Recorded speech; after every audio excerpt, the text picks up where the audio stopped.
Halo Tribuners, jumpa lagi dengan saya Dea Mita di Live Update Tribun News edisi Senin 21 Maret 2022 sore.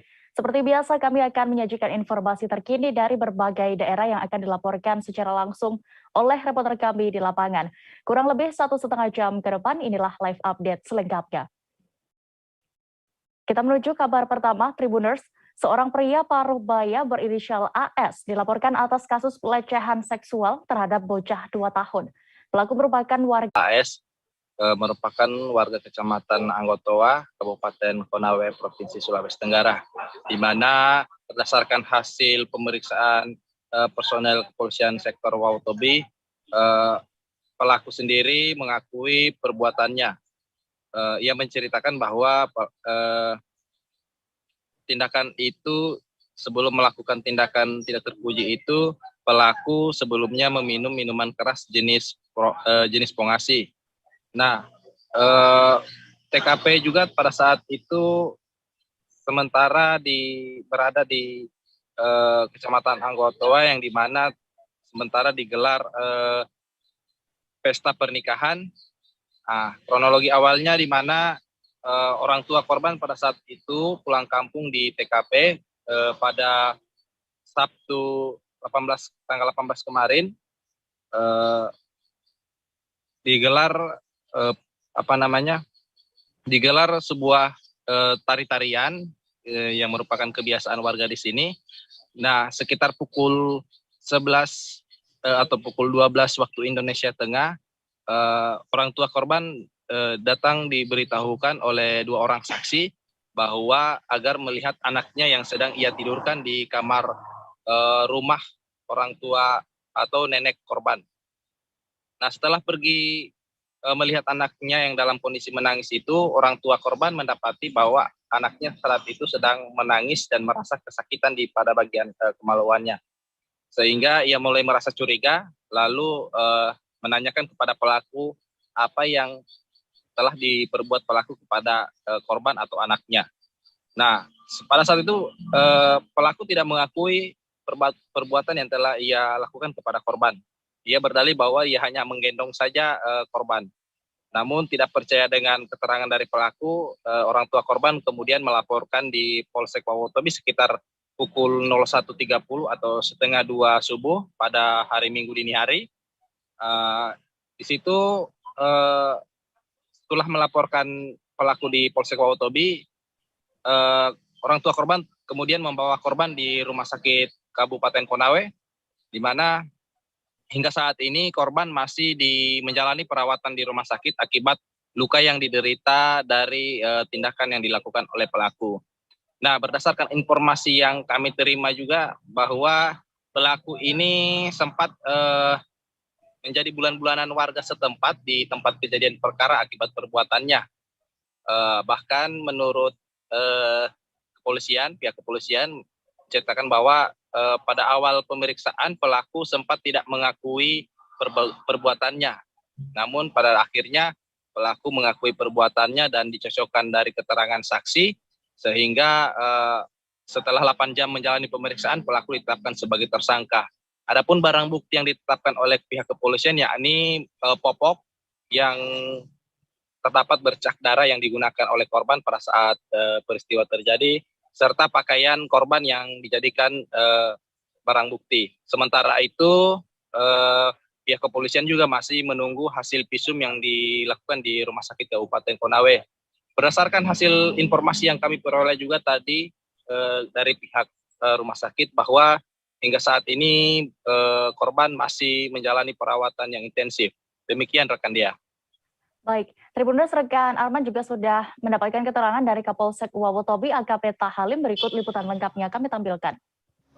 Tidak ada hukum keluarga. Jadi pada saat dia melakukan itu dalam kondisi mabuk? Dalam kondisi mabuk. Hasil pemeriksaan sementara? Dari pemeriksaannya adalah barang bukti, ada baju anak itu, kemudian baju popot itu yang berlimbah darah di situ, sehingga kita amankan jadi barang bukti. Kalau dari hasil pemeriksaan? Sampai 82 ayat 1 untuk pasal 36 undang-undang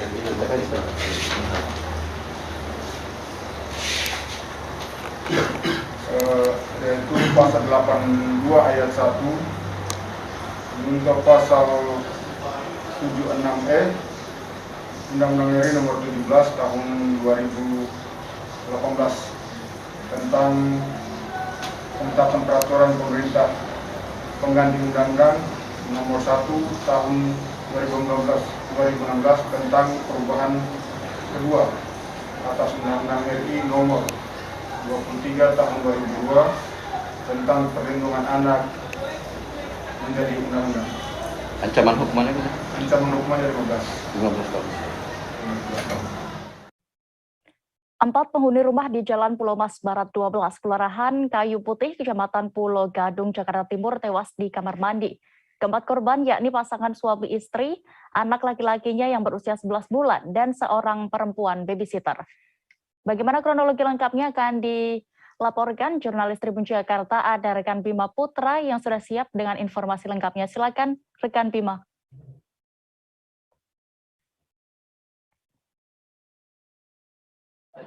Ya, bahwa pada minggu kemarin sekira pukul 4 sore, keempat korban yang dua di antaranya merupakan pasangan suami istri, satu orang anak laki-laki berusia 11 bulan dan seorang babysitter perempuan ditemukan meninggal di kamar mandi akibat tersetrum yang diduga arus listrik tersebut berasal dari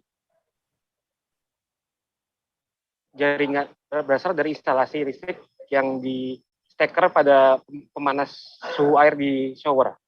Menurut keterangan Kapolsek Pulau Gadung, Kompol David Ricardo, bahwa kejadian berawal saat ibu korban hendak memandikan anaknya di bak mandi. Saat itu terdengar suara teriakan meminta tolong dari ibu korban, sehingga yang didengar oleh babysitter perempuan dan suami korban sendiri. Keduanya langsung berupaya untuk menolong korban, namun mereka justru ikut tersetrum arus listrik hingga akhirnya meninggal di lokasi kejadian.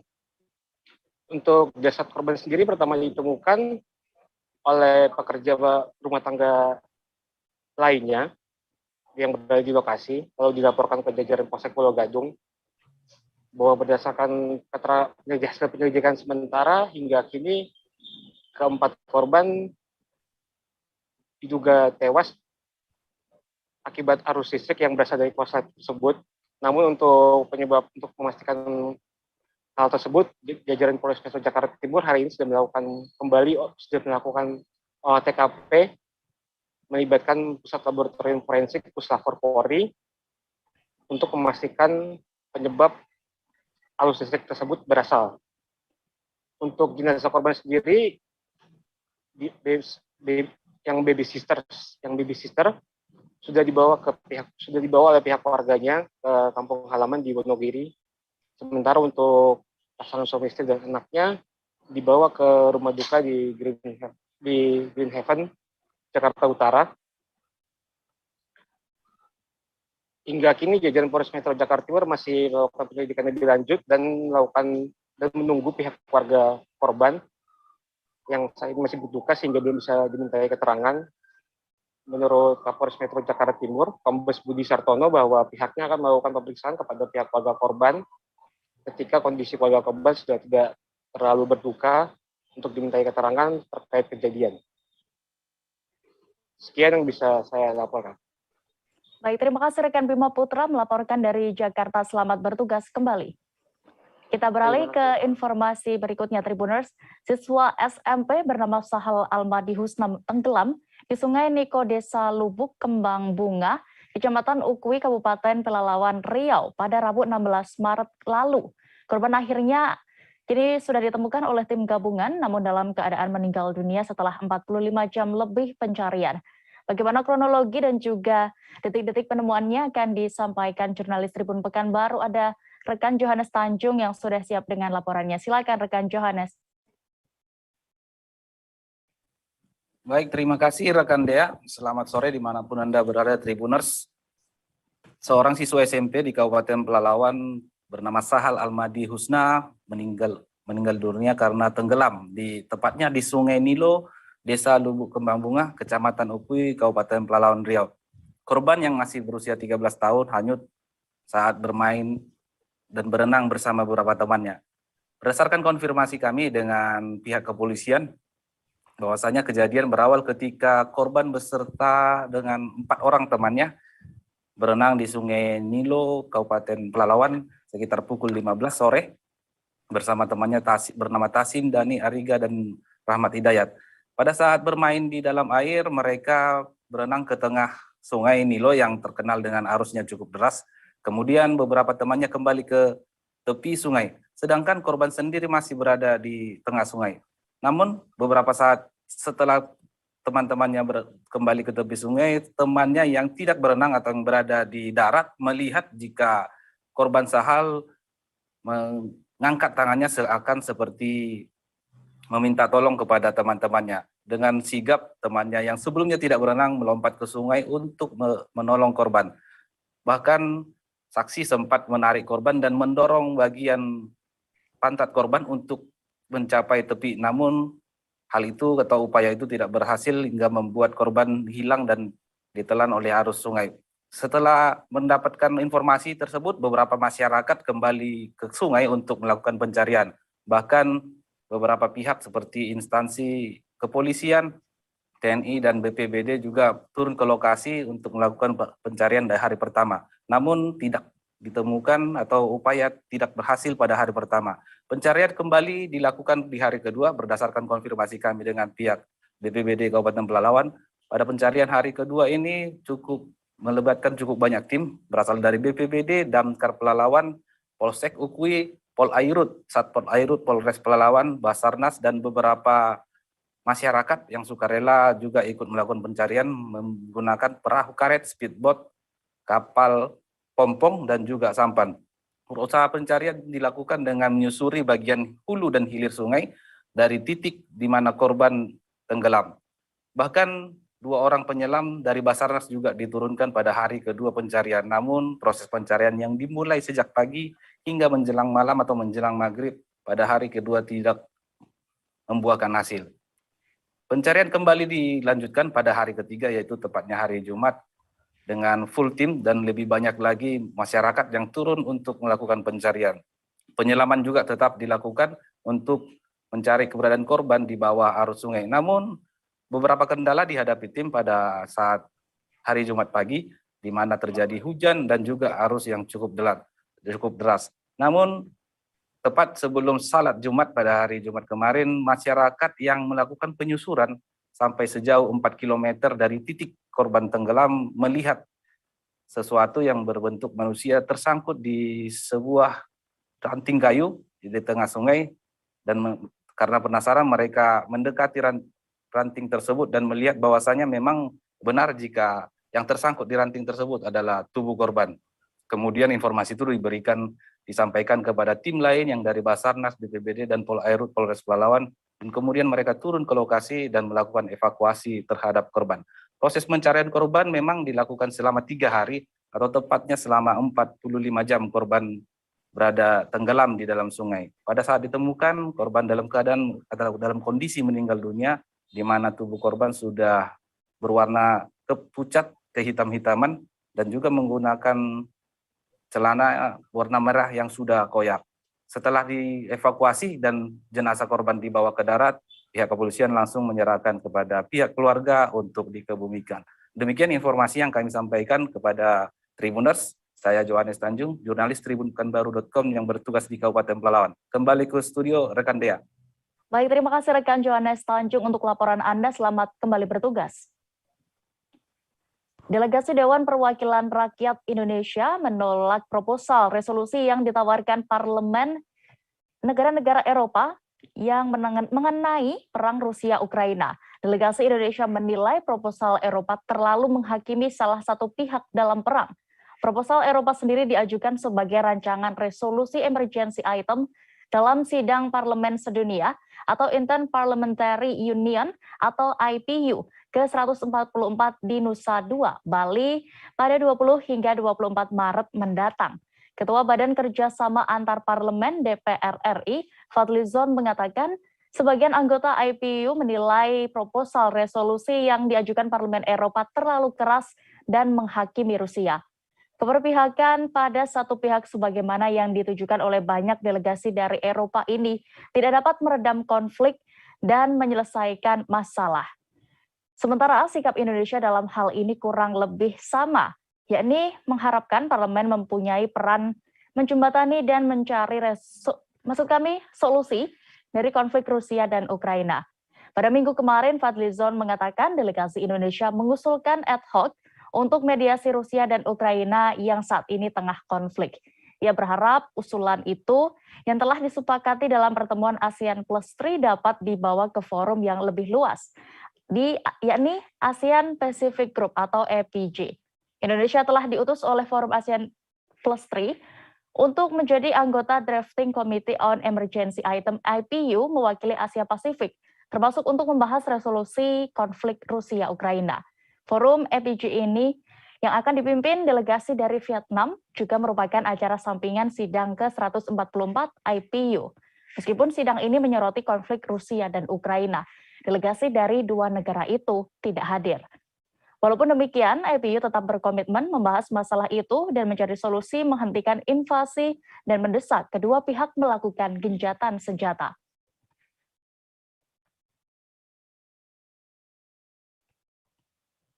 Tribuners, usai jeda berikut kami akan sajikan kabar terkait pemeriksaan Haris Azhar dan Fathia Maulidiyanti sebagai tersangka kasus pencemaran nama baik Luhut hanya di Live Update Tribun News selengkapnya. Oke, apa kabar Bang Aris di sini untuk strateginya? Kalau saya sendiri di Gimik 37 ini yang semalam baru mulai, Apa yang saya dirasakan udah Kopernita? Sebenarnya aku nggak ngerasa itu penangkapan atau penggerebegan atau apapun itu. Karena gitu, posisinya aku kriteria. Jadi kita mengenal disebut dengan stroke yang tidak berdarah dengan stroke yang berdarah. Stroke yang tidak berdarah itu biasanya ditandai dengan adanya penyumbatan. Kalau itu terjadi di sini mungkin pikirnya tidak ke situ kali ya. Tapi kalau di Korea atau di Kamboja itu ada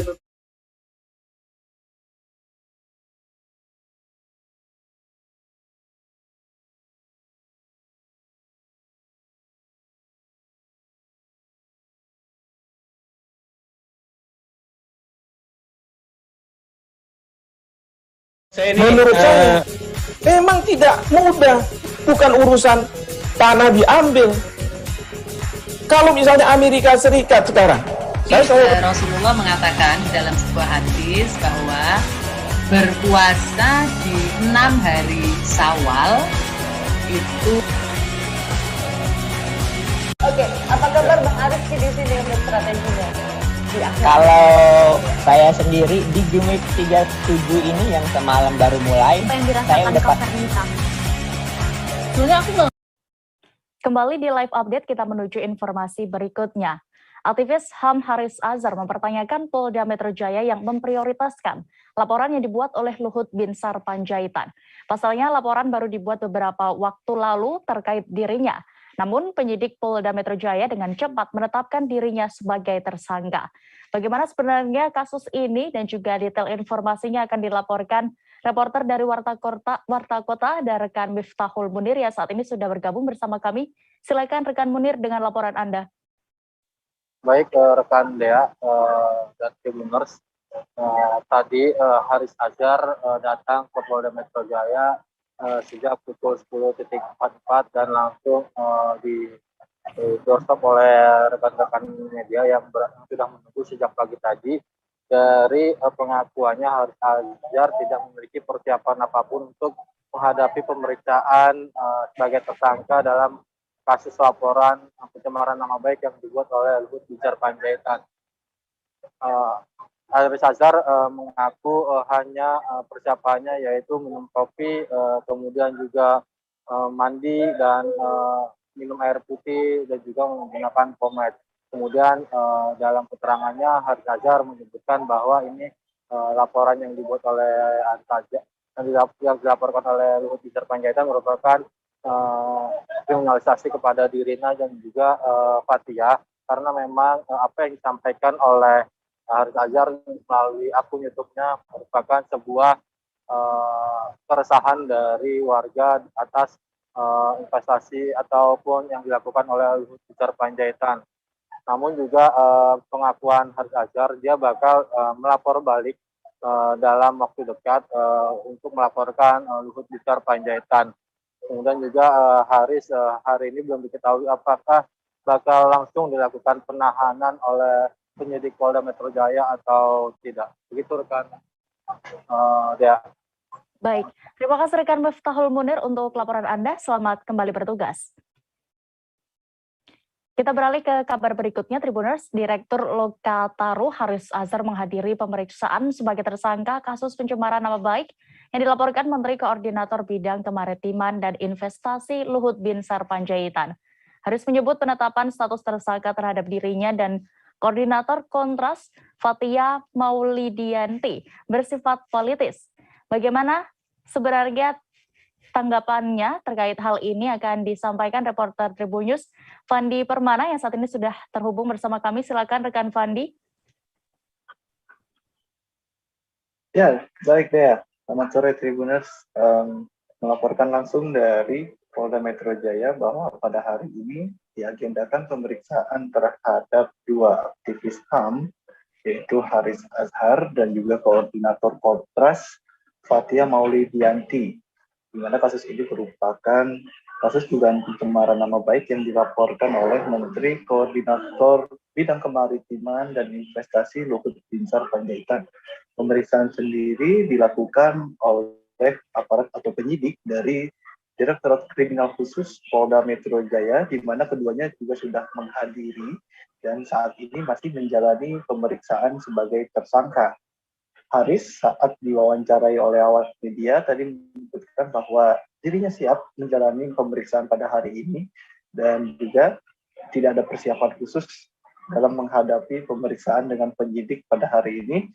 Ia hanya menyebut bahwa kasus yang menjerat dirinya bersama Fathia hingga ditetapkan menjadi tersangka dengan dinilai syarat dengan kepentingan politis, di mana Haris sempat mengatakan bahwa penyelidikan kasus dugaan pencemaran nama baik dan bersama Fathia ini dilakukan sangat cepat. Padahal dari pihak Haris, baik Haris maupun Fathia sudah melakukan riset mengenai dugaan monopoli bisnis tambang emas di Intan Jaya, Papua, sebagaimana yang diperkarakan oleh Luhut dan menjadi materi konten dari podcast di akun YouTube milik Haris Azhar. Kemudian juga Fathia Maulidianti juga mengutarakan hal yang sama bahwa dirinya pun siap apabila polisi melakukan penahanan pasca pemeriksaan terhadap dirinya sebagai tersangka, dan ia menyebut bahwa kasus ini memang sejak dari awal proses hukum terhadap Haris maupun Fathia syarat dengan kepentingan di dalamnya. Dia juga membandingkan dengan perkara-perkara yang sudah dilaporkan ke pihak kepolisian, namun penanganannya tidak sama dengan perkara kasus dugaan pencemaran nama baik ini. Dan tadi di depan gedung Direktorat Kriminal Khusus Polda Metro Jaya, Haris dan Fathia juga mendapat dukungan moral dari aktivis HAM dari YLBHI, LBH Jakarta, dan juga beberapa aktivis Papua yang memberikan dukungan langsung kepada Haris dan Fathia. Para aktivis tersebut juga menyebut bahwa apa yang dialami oleh Haris dan Fathia merupakan bentuk kriminalisasi karena baik Haris maupun Fathia telah memaparkan data-data secara lengkap dan semestinya harus ditanggapi dengan cara mediasi atau klarifikasi dari pihak pelapor, namun nyatanya mereka dipidanakan hingga menjadi tersangka. Dan Haris dan Fathia Maulidianti saat ini sudah menjalani pemeriksaan selama kurang lebih 5 jam dan belum diketahui apakah keputusan penyidik nanti akan menetapkan atau melakukan penahanan terhadap keduanya atau akan mengagendakan pemeriksaan lanjutan dalam kasus dugaan pencemaran nama baik dilaporkan oleh Menko Marves Luhut Binsar Panjaitan. Dea. Baik, Tribuners, berikut hasil wawancara rekan Fandi bersama Haris Azhar dan juga Fathia, selengkapnya kami tampilkan. Ini politis, ini upaya untuk membungkam baik membungkam saya, membungkam masyarakat sipil, dan sekaligus ini menunjukkan bahwa ada diskriminasi penegakan hukum. Karena orang-orang yang dibungkam ini seperti saya, Fathia, adalah orang-orang yang juga sudah punya banyak laporan ke kantor polisi, termasuk ke Polda Metro Jaya, tetapi tidak pernah ditanggapi. Ketika bicara prioritas laporan dari Saudara Luhut Binsar Panjaitan, maka pertanyaan saya, tunjukkan pasalnya di dalam KUHP yang memberikan makna soal prioritas, dan sehingga kasus ini perlu didahulukan. Apalagi dari sisi materi prosesnya, ini hanya menyasar pada soal YouTube saya. Polisi dan si pelapor tidak pernah menggubris, membuka ruang untuk membahas soal skandal laporan dari 9 organisasi yang saya bahas di YouTube saya. Bang, jadi lapor balik atau gimana ya, Bang? Ya, saya begini ya, sebetulnya saya beberapa bulan kemarin sampai proses ditersangkakan yang suratnya telat dikasih ke saya.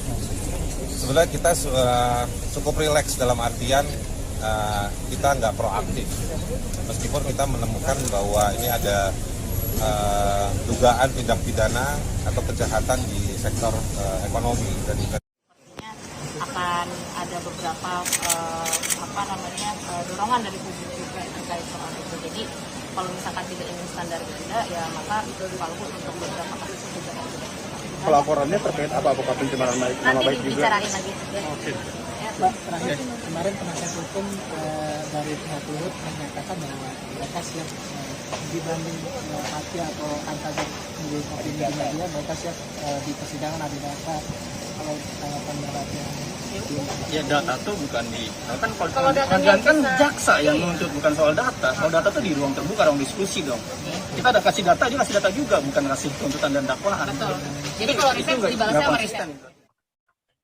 Masih di DKI Jakarta, Tribuners, Pengadilan Negeri Jakarta Timur hari ini Senin 21 Maret 2022 menggelar sidang lanjutan perkara dugaan tindak pidana terorisme dengan terdakwa ex-Sekretaris Umum Front Pembela Islam Munarman.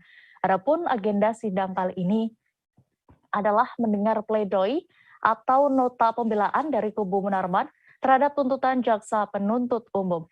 Selengkapnya dan juga bagaimana prosesi sidang kali ini berjalan akan dilaporkan reporter Tribun News ada Danang Triatmojo. Silakan rekan Danang dengan laporan Anda.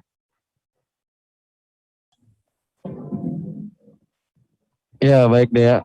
Munarman hari ini diketahui membacakan nota pembelaan atau pledoi setebal 453 halaman. Dalam pledoi tersebut, Munarman menegaskan dirinya tidak punya keterkaitan dengan terorisme. Ia juga menyatakan bahwa dirinya tak pernah melakukan baiat, bukan panitia, bukan pihak yang menginisiasi atau melakukan sosialisasi kegiatan di sejumlah kota, sebagaimana dakwaan jaksa penuntut umum. Munarman menduga bahwa kasusnya telah dikondisikan, di mana dirinya sengaja dijadikan target untuk dipenjara. Kata dia, banyak pula pertanyaan jebakan dari pihak jaksa yang dilontarkan selama proses persidangan. Modus operandi fitnah itu disebut telah dikondisikan tanpa malu. Bahkan katanya ada pihak yang membuat cerita sendiri demi menjeratnya sebagai pelaku tindak pidana terorisme. Salah satu upayanya yaitu jaksa terus mengorek informasi tentang dirinya dari saksi, yaitu para narapidana yang sedang menjalani hukuman pidananya, dan kemudian mengaitkan keterangan saksi tersebut dengan perbuatan terorisme yang dilakukan oleh Munarman.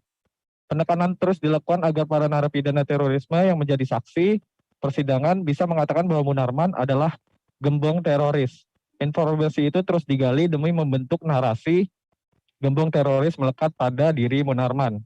Dalam kesempatan itu, mantan sekretaris FPI ini juga menyinggung alasan jaksa penuntut umum menuntut dirinya.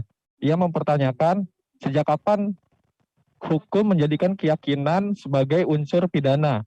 Munarman bahkan menyinggung dan membandingkan kasusnya dengan pendapat penundaan pemilu dan perpanjangan masa jabatan presiden yang dilontarkan sejumlah elit politik.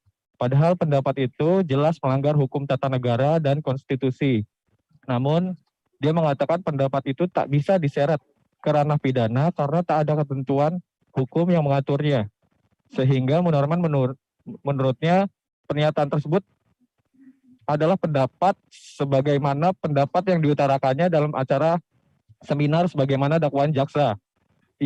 Pendapat tersebut juga tidak bisa diseret ke ranah pidana karena berdasarkan substansi hukum, tak ada norma hukum yang dia langgar. Sementara tadi, kuasa hukum Munarman Aziz Yanwar saat wawancara dengan media mengatakan tuduhan-tuduhan yang disampaikan jaksa tidak terbukti dan terlalu mengada-ada atau melebih-lebihkan. Ia meminta semua pihak menyetop pernyataan yang tanpa dasar serta meminta majelis hakim membebaskan Munarman dari tuduhan yang tidak berdasar tersebut. Demikian dia. Baik, terima kasih rekan Danang, dan berikut Tribuners kami tampilkan keterangan dari kuasa hukum Munarman Aziz selengkapnya. Yang pertama, masyarakat, majelis hakim, dan juga kita semuanya sadar bahwa tuduhan-tuduhan tidak berdasar ini harus dihentikan. Ya, yang disampaikan Pak Munarman ini selain juga tidak terbukti, isinya awang-awang, isinya hanya tebak-tebak buah manggis, isinya hanya tadi kalimat Pak Munarman perdukunan gitu kan, kalimat yang mengawang-awang, itu dihentikan gitu kan, dan juga membebaskan Pak Munarman dari segala tuduhan tidak berdasar ini, seperti itu. Balai Pelestarian Cagar Budaya atau BPCB Jawa Timur melanjutkan kegiatan ekskavasi situs Trigading Lawang, Kabupaten Malang. BPCB mencatat biaya kegiatan ekskavasi ini menelan biaya hingga ratusan juta rupiah.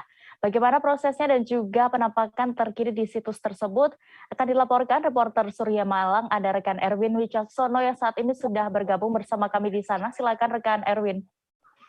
Ya, baik, terima kasih, Dea. Ya, memang ekskavasi Candi Trigading memang sudah berakhir dan sudah menapaki tahap ketiga. Dan untuk itu berdasarkan data dan keterangan yang kami dapat dari BPJB Jawa Timur yang menerangkan bahwa biaya keseluruhan untuk ekskavasi candi yang terletak di Desa Trigading, Kecamatan Lawang, Kabupaten Malang tersebut mencapai 150 juta rupiah. Adapun rincian biayanya adalah meliputi 3 tahap ekskavasi yang setiap tahapnya menghabiskan dana 50 juta rupiah begitu. Dan berdasarkan yang kami dapat dari informasi yang kami dapat dari arkeolog BPJB Jawa Timur, Wicaksono Dwi Nugroho menerangkan bahwa dana tersebut didapat dari sebuah yayasan yang concern dalam kegiatan-kegiatan ekskavasi di Jawa Timur seperti itu. Dan untuk saat ini ekskavasi yang sudah berakhir tersebut, Pemkab Malang akan membangun fasilitas-fasilitas penunjang yang digunakan untuk menunjang Candi Trigading ini sebagai tempat wisata seperti itu. Namun untuk realisasinya kami masih belum dapat informasi lanjutan, dan wacana tersebut masih sebatas wacana dan akan direalisasikan di kemudian hari begitu. Dan saat ini untuk wilayah Candi Trigading sendiri masih menunggu pembebasan lahan dari pihak desa untuk akhirnya menjadi sebuah cagar budaya dan kembali lagi dikelola oleh pemerintah Kabupaten Malang. Begitu dia. Baik, Tribuners rekan Erwin juga sudah mewawancarai arkeolog BPCB Jawa Timur terkait ini. Ada Wicaksono Dwi Nugroho, berikut liputan lengkapnya kami tampilkan.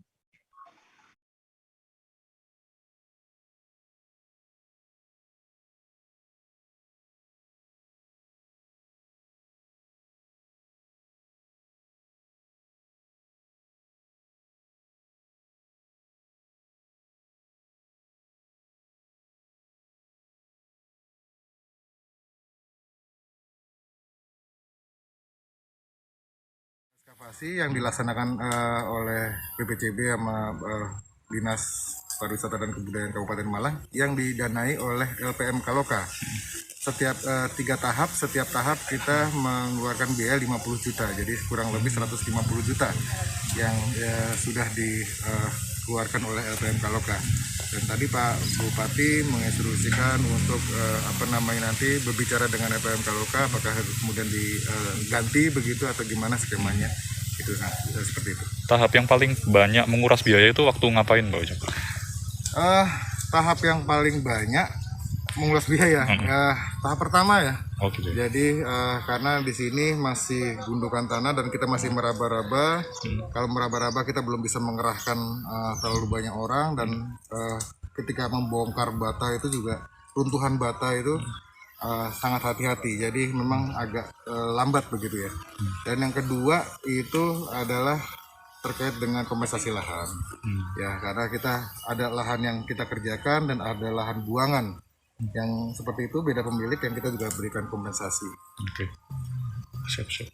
Pak, untuk Menjelang Ramadan 2022 ini harga daging sapi mulai mengalami lonjakan.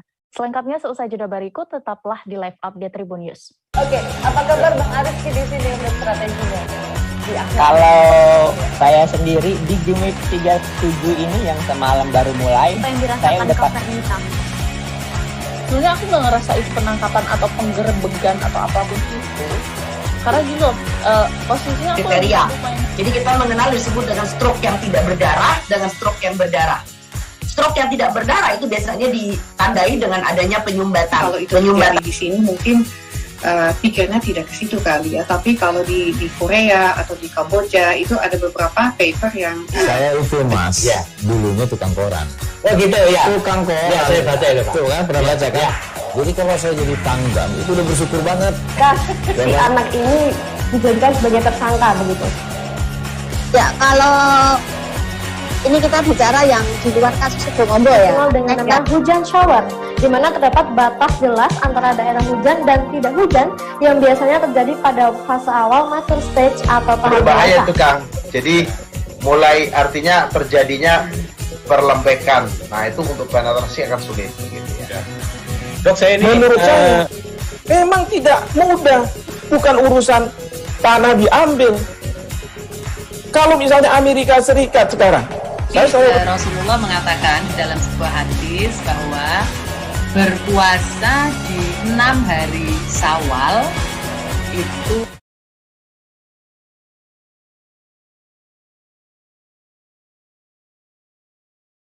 kalau misalnya Amerika Serikat sekarang, Rasulullah mengatakan dalam sebuah hadis bahwa berpuasa di 6 hari Syawal itu. Terima kasih Anda masih menyaksikan live update Tribun News. Kita menuju kabar berikutnya. Jelang Ramadan 1443 Hijriah, harga daging sapi di Kabupaten Mamuju, Sulawesi Barat tembus Rp130.000 per kilogramnya. Seperti terpantau di lapak daging sapi Kompleks Pasar Baru di Jalan Abdul Syakur, Kelurahan Kareba. Bagaimana pantauan di sana? Selengkapnya akan dilaporkan jurnalis Tribun Sulbar, ada Fahrun Ramli yang saat ini sudah bergabung bersama kami. Silakan rekan Fahrun dengan laporan Anda.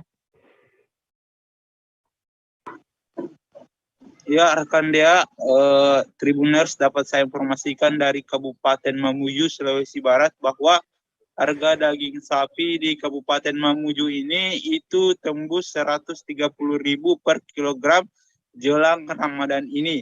Dan diperkirakan harga daging sapi ini akan terus mengalami kenaikan di mana pada saat 3 hari sebelum Ramadan. Hal tersebut disampaikan salah satu para pedagang daging sapi di Kompleks Pasar Baru Mamuju yang sedang melakukan penjualan harga daging sapi ini.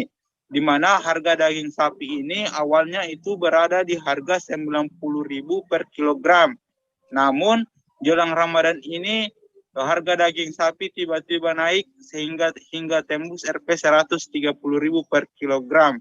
Hal tersebut membuat para ibu rumah tangga yang ditemui di pelapak atau lapak dagangan daging sapi di Jalan Abdul Syakur, Kelurahan Karema ini mengaku harga tersebut, kenaikan harga tersebut sangatlah besar, dan ia memastikan untuk jelang Ramadan ini akan mengurangi konsumsi daging sapi yang akan dia konsumsi di dalam puasa Ramadan.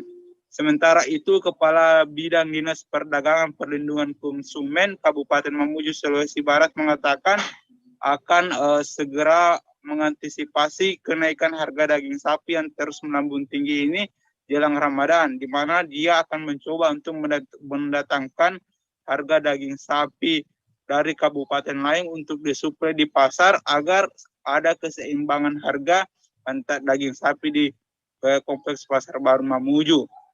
Namun salah satu pedagang sate yang ditemui tadi sore mengaku bahwa dengan kenaikan harga daging sapi ini ia harus beralih ke daging ayam untuk menjajakan satenya, karena daging sapi yang tembus 130 kg ini itu sudah tidak mampu lagi dijangkau oleh para pedagang daging sate yang ada di wilayah Kabupaten Mamuju, Sulawesi Barat.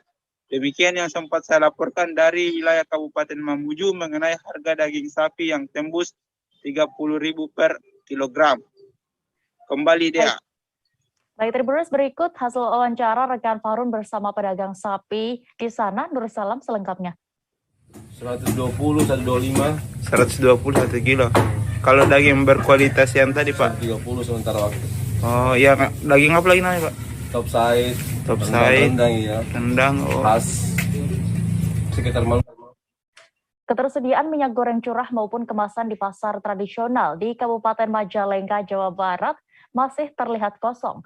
Diketahui kosongnya 2 jenis minyak goreng itu setelah pemerintah pusat mencabut harga eceran tertinggi atau HET subsidi pekan lalu. Selengkapnya dan pantauan di sana akan dilaporkan jurnalis Tribun Cirebon, ada rekan Eki Yulianto. Silakan rekan Eki dengan laporan Anda.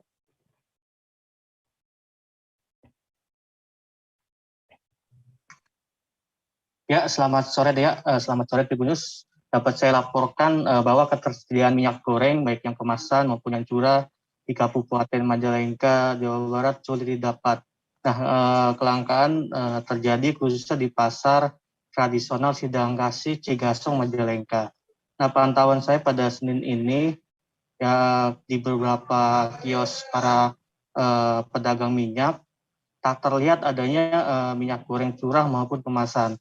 Terlihat hanya terdapat beberapa drum yang biasanya dapat menampung pasokan minyak goreng curah dari para distributor. Nah, menurut beberapa pedagang, kelangkaan minyak goreng curah di pasar tersebut sudah terjadi selama beberapa hari terakhir. Nah, salah satu pedagang minyak curah yang berhasil diwawancarai bernama Mustafa mengaku sudah 6 hari terakhir dirinya belum mendapatkan pasokan minyak goreng khususnya curah. Hal itu membuat belasan drum yang dimilikinya tak terisi minyak goreng yang kosong ya setiap harinya ya. Pedagang tersebut mengaku kondisi seperti ini membuat pelanggannya pada lari. Sebagian lagi mempertanyakan para pelanggannya kemana minyak goreng curah yang biasa dibelinya itu. Nah, selain mempertanyakan, warga juga khawatir tak bisa mendapatkan minyak goreng di kala bulan Ramadan yang akan tiba beberapa hari lagi. Nah, masyarakat juga khawatir minyak goreng yang menjadi kebutuhan sehari-hari tak tersedia ya pada bulan Ramadan nanti. Nah, menurut pedagang juga bahwa kelangkaan minyak goreng curah terjadi sejak pemerintah meluncurkan harga minyak subsidi ya. Namun semakin hari menurut pengakuan pedagang kondisinya semakin parah. Jika normal para pedagang yang diwakili oleh Mustafa dirinya bisa mendapatkan pasokan minyak hingga 20 karton per hari dan dia juga biasa menjual di harga 15.500 per liter. Namun sepertinya jika ada barangnya kini mungkin harganya akan melambung di angka 18.000 per liter. Sementara saat berbincang dengan kepala pasar Sidangkasih Majalengka bernama Supriyadi mengatakan bahwa langkanya minyak goreng baik kemasan maupun curah terjadi sejak harga eceran tertinggi atau HET kemasan dicabut ya oleh pemerintah. Biasanya harga minyak curah menyuplai kepada para pedagang itu di hari Selasa dan Jumat. Namun sudah seminggu terakhir pasokan kunjung datang. Nah, dari pemerintah kabupaten sendiri melalui dinas perdagangan akan menindaklanjuti hal tersebut, di mana salah satu upayanya itu akan menggelar operasi pasar di pasar-pasar tradisional yang ada di Kabupaten Majalengka, di mana seperti yang sudah dilakukannya pada kelangkaan minyak goreng kemasan pada beberapa hari terakhir. Demikian ya yang bisa saya sampaikan. Baik, Tribunnews, kami tampilkan hasil wawancara rekan Eki bersama salah seorang pedagang minyak goreng curah, Mustafa. Berikut keterangan lengkapnya. Sementara untuk para pembeli sendiri gimana? Ya pada ngeluh minta barang. setelah harga dicabut apa ada menaikkan harga, Pak? Untuk harga minyak goreng? Belum ada harga. Belum harga? Belum ada barang, belum ada harga. Berarti kurang tahu ya, masyarakat pada udah gelisah. Kemasan belum. Sama aja? Sama. Berarti kosong ya, Pak? Kosong semua. Kelangkaan bahan bakar minyak jenis solar terus terjadi di Provinsi Lampung. Selain SPBU di dalam kota, SPBU di Jalan Tol Trans Sumatera juga kehabisan stok solar. Akibatnya truk-truk menumpuk di SPBU yang berlokasi di rest area karena menanti datangnya solar. Bagaimana pantauan di sana, seperti apa kemacetannya juga akan dilaporkan jurnalis Tribun Lampung, ada Endra Zulkarnain yang siap dengan informasinya. Silakan rekan Endra dengan laporan Anda. Selamat sore Dea, selamat sore Tribuners. Hasil pantauan kami di lapangan memang dalam sebulan terakhir memang kerap terjadi penumpukan truk kendaraan angkutan barang di kantung-kantung parkir di SPBU, baik di dalam kota maupun di sepanjang jalan lintas timur, jalan lintas Sumatera maupun jalan tol Trans Sumatera di Provinsi Lampung. Sepanjang pantauan kami kemarin memang tampak banyak puluhan truk menumpuk di rest area untuk menanti kedatangan solar, karena mereka memilih untuk berada di rest area karena ketika mereka menekat melanjutkan perjalanan, mereka khawatir akan kehabisan solar di dalam perjalanan. Beberapa sopir yang kemarin diwawancara memang menyatakan sepanjang perjalanan mereka memang tidak mendapati solar di SPBU karena kelangkaan yang sudah terjadi sejak 1 bulan terakhir di Provinsi Lampung. Sehingga mereka sembari beristirahat di rest area memilih untuk menunggu datangnya pasokan solar sampai akhirnya mereka melanjutkan perjalanan. Pada umumnya memang truk-truk ini memang pengangkut kendaraan angkutan barang yang melaju dari Pulau Jawa ke Pulau Sumatera, terutama Sumatera bagian selatan, Medan maupun Sumatera bagian tengah. Begitu Dea. Baik, terima kasih rekan Endra Zulkarnain melaporkan dari Provinsi Lampung. Selamat kembali bertugas. Kapan kita nyari kemarin? Dari semalam, Bang. Dari semalam kosong ya? Udah 2 kali, Bang. Kosong ya? Nggak ada solar ya? Jadi kita milih lebih baik nunggu ya? Lebih baik nunggu, Bang. Daripada dari mana? Saya orang Medan, Bang. Dari Medan, mau ke Medan? Dari Jakarta mau ke Medan. Oh iya. Makanan. Kita beralih ke Sumatera Barat, Tribuners. Beberapa waktu belakangan masyarakat Kota Padang juga mengalami kesulitan mendapatkan BBM jenis solar. Akibatnya terjadi antrean panjang di setiap stasiun pengisian bahan bakar umum atau SPBU. Bagaimana pantauan di sana akan dilaporkan jurnalis Tribun Padang, ada rekan Rezi Azwar yang saat ini sudah terhubung bersama kami. Silakan rekan Rezi. Iya, Dea, dapat kami sampaikan dari Kota Padang, Provinsi Sumatera Barat, juga terdapat antrian kendaraan, khususnya kendaraan barang, di sejumlah SPBU yang ada di Kota Padang. Antrian kendaraan ini menunggu pengisian bahan bakar minyak jenis solar di sekitar SPBU, di mana terdapat kelangkaan BBM jenis solar ini sejak 15 hari belakangan, di mana para supir terpaksa harus mengantri dari jam hingga sampai setengah hari, dan bahkan ada yang mengantri hingga hampir dari pagi hingga sore hari. Begitu. Dan selanjutnya antrian kendaraan ini juga menutupi warung-warung atau kedai yang berada di sekitar lokasi SPBU, sehingga pemilik kedai sempat atau sopir sering terlibat atau marah kepada para sopir yang menutupi warung-warung yang ada di sekitar SPBU.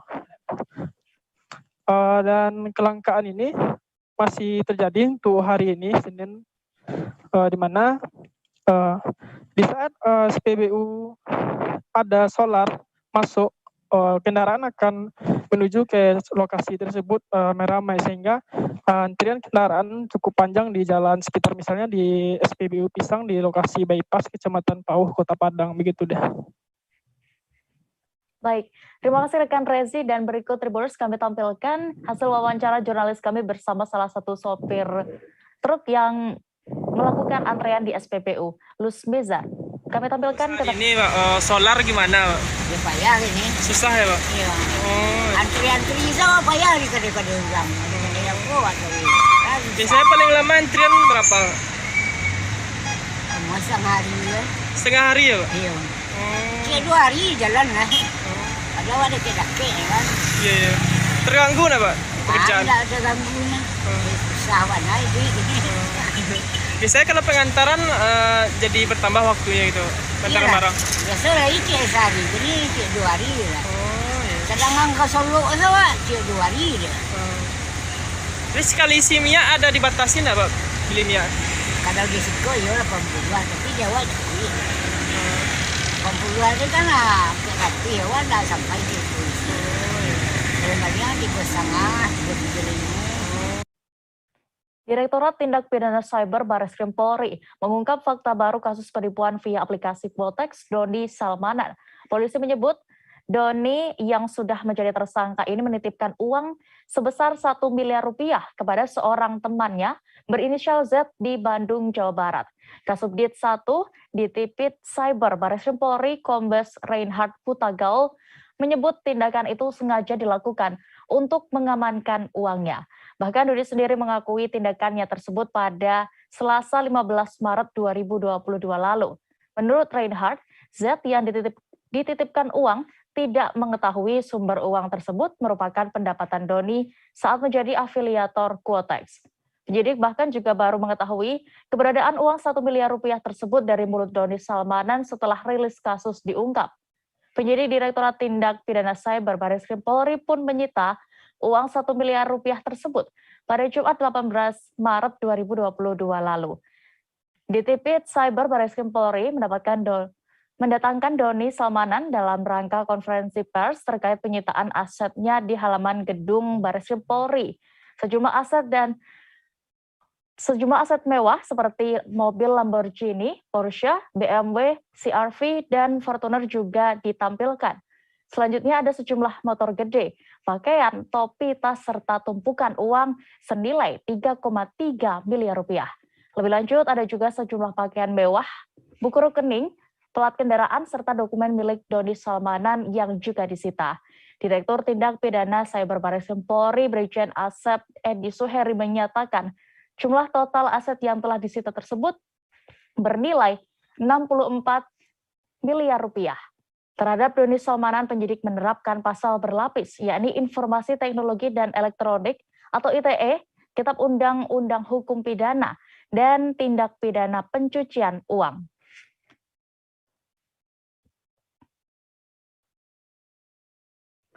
Kami masih akan kembali dengan informasi terbaru lainnya. Tribuners, tetaplah di Live Update. Oke, apa kabar Bang Arif di sini untuk strateginya?